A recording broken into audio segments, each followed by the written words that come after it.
The walk. The day was like any other. A stiff breeze was blowing in from the ocean.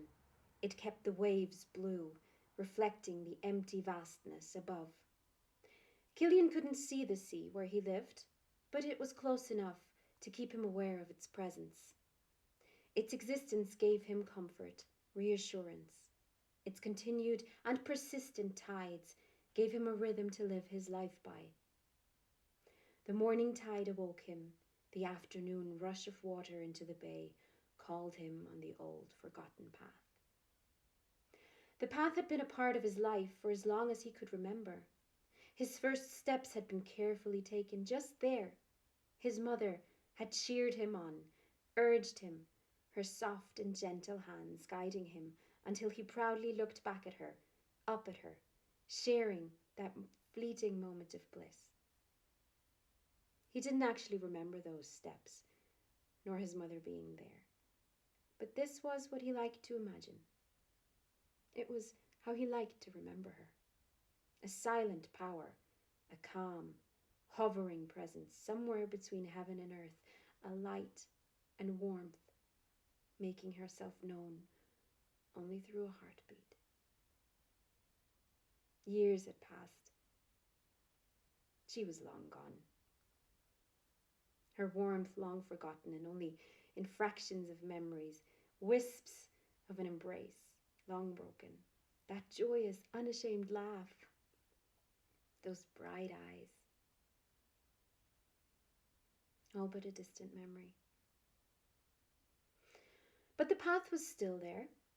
The path was there, the same as it had been when he was in school. He had hurried along under the canopy, counting his steps, jumping over roots, getting his shoes dirty. Some days, the long way had been more tiresome. Some days he had dreaded what it would bring, a scolding at home or an exam in class. The path curved around a little forest. Some of the older trees had been cut down, the younger ones had replaced them. That forest had seen his first kiss, his first love. And the last walk he took with his father. His father was a distant, shrouded figure in the pigments of Killian's memory now, but what remained was his strong sense of family. And always that mischief, that humor, that grin. His heart attack came after a long illness. It came as a relief for the family. When the afternoon tide came in, Killian took up his hat and scarf the way he did daily. Winter was starting to leave Ireland behind, loosening its grip. Spring was already announcing its arrival, sending messages of warmth through the air. The sky was clear that day. Blue too, but icy and distant. It wasn't quite March yet. There were 3 parts to the path. The first was the hardest. It was the walk to get to the path itself. It took him down towards the coast, close enough to the smell of the ocean, but not close enough to actually see it. He sensed it, knew by heart what it would look like that day. He could see the waves in his mind's eye. He didn't need to witness their crashing. The first part took him through housing estates, laneways, quiet neighborhoods, along back gardens. The second part was a wide avenue, pompous, well kept. It had once led up to a great mansion, which had burned down decades ago. Nothing was left now of the great house, not even a ruin. The park that had once surrounded it still remained, and the former drive up to its grandiose doors was now a place to ride bikes, go running, or walk. The third part wound its way through forest and thicket, turning in on itself and leading back towards the houses. The walk was a hard one today. He stopped again and again, taking a moment to regain his strength. Winter had not been kind to him that year, and his old weakness and ill health has made itself known again. Killian wondered often how his footsteps had not yet carved themselves into the pavement. Surely by now he ought to have walked there often enough to leave some physical evidence of his passing. But nothing ever did leave an imprint. Nothing ever did leave evidence of his existence. Try as he might, he could not claim it. The houses were quiet this afternoon.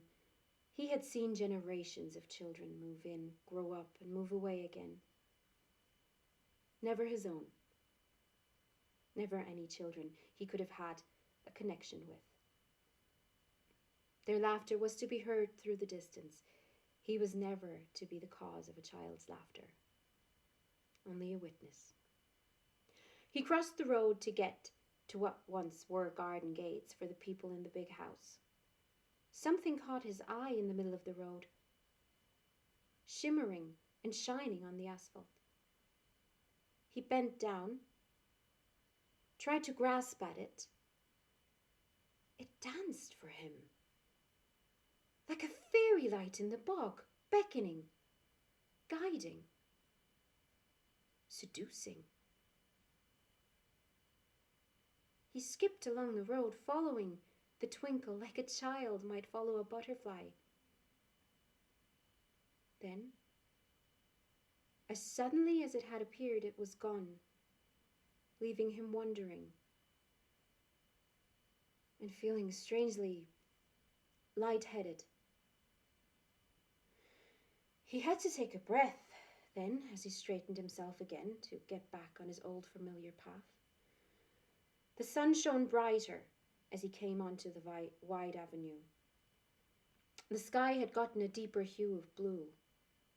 Spring seemed to arrive and make itself known within minutes. He saw a bench he'd never quite noticed before and settled down to rest, taking off his hat. He closed his eyes for a split second. When he opened them again, a young man sat next to him. His face looked peaceful and kind. But Killian knew that something was troubling the man. They sat in silence for a while, watching others stroll along the avenue. When the man spoke, his voice was softer than Killian expected. Was there a child? Killian took a moment.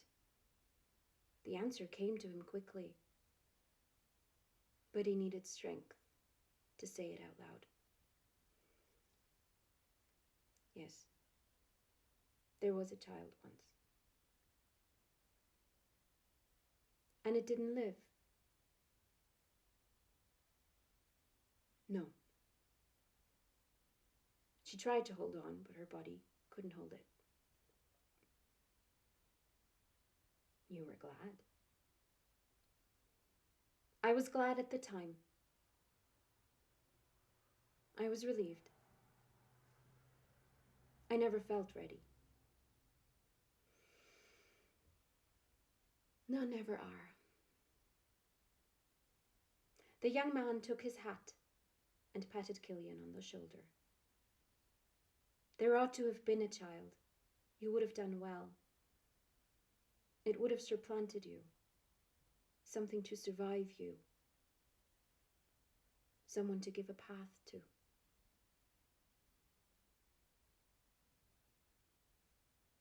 I've made my peace with it, was Killian's answer.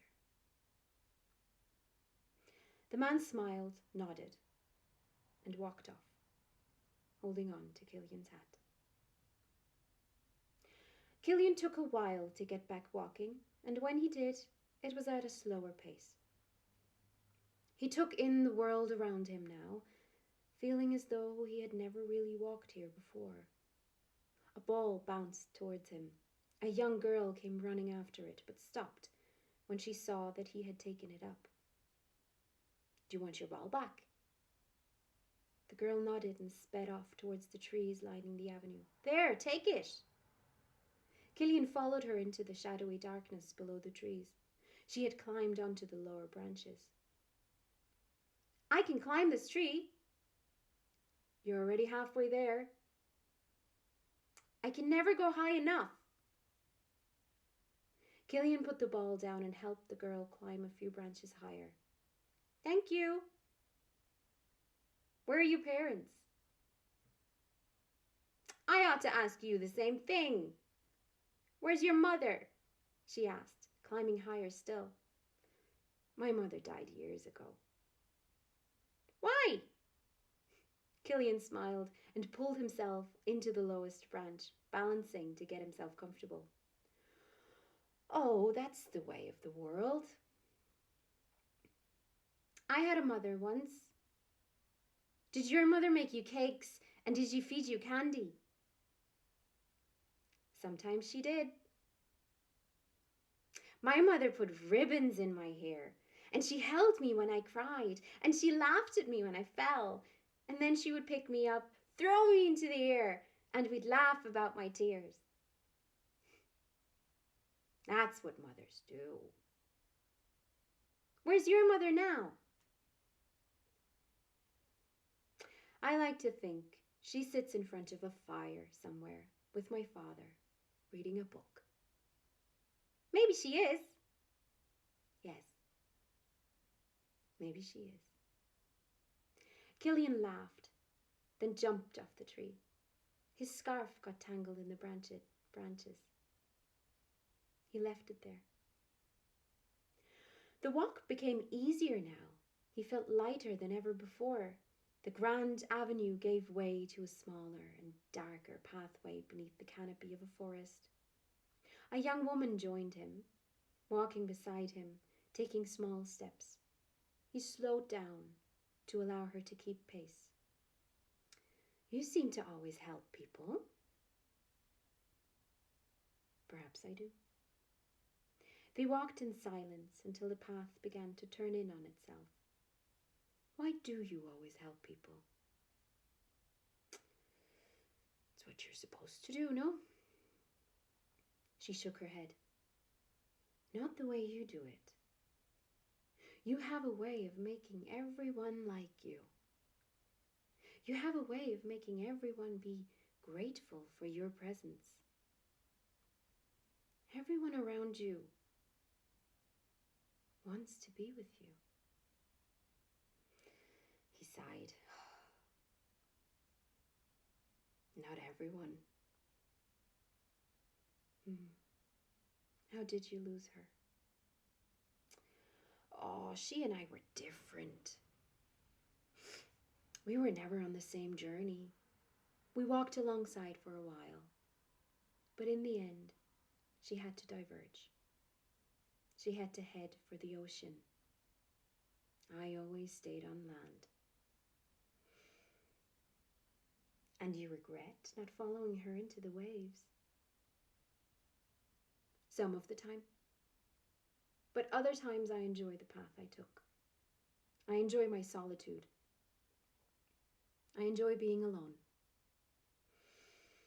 There's a difference between solitude and loneliness. Yes. And I chose to be alone, not lonely. Their walk had slowed to a stroll. Killian was feeling warmed up. He handed her his jacket. You look cold. She took the jacket and walked off, with an oddly familiar smile.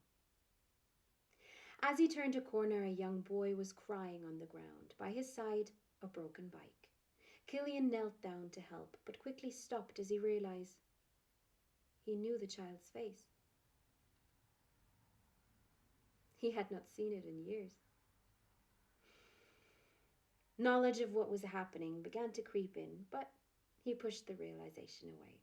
Now, they're there. What have we here? The tire burst. I know. Let's see what can be done of this. Killian began fixing the bike's tire, taking care to show the boy how it was done. My father taught me how to fix a bike, how to ride one too. Is your father here? No, my father is long gone. Sitting in front of a fire with my mother, drinking a good sup of whiskey. I want to be the best bike fixer in the world when I grow up.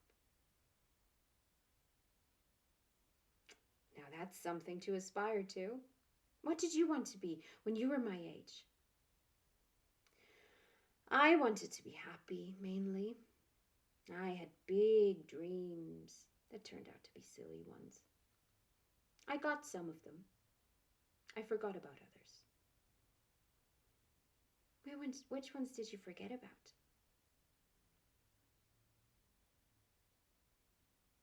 The big ones. The boy smiled and took Killian's hand. Like what? Killian leaned in, grinning.